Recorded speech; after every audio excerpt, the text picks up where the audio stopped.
فرحة عيونك.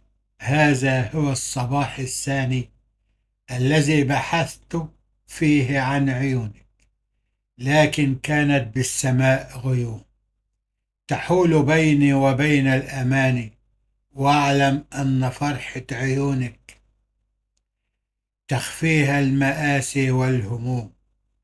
سأقف على أول الطريق وأفتح صدري وأرشف الشهيق، فإني أتعجل الأوان. تخرجين كالشعلة من الدخان، كالقمر على رؤوس الجبال، وأعدك أنني أستسلم وقت الهجوم، وأنوثتك تأتي في ليلي كالنجوم، تنير حالك الرتابة ومكانها تقوم. ومن كان جائع ومنذ سنوات يصوم، يلثم رضا بالثغر الوردي المرسوم.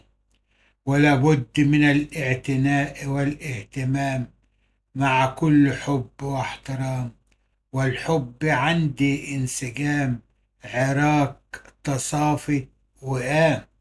شرط ألا يتخلل العلاقة وشاية، وينتشر الخبر في الحواس والخلايا، وجعل قصة حبي تلاك كالحكاية، والجوارح تشهد الرقص بالمراية، وهي تعلن الفرح كمن يقوم بالدعاية، مما يضطر الشغف للشكوى ورفع قضايا.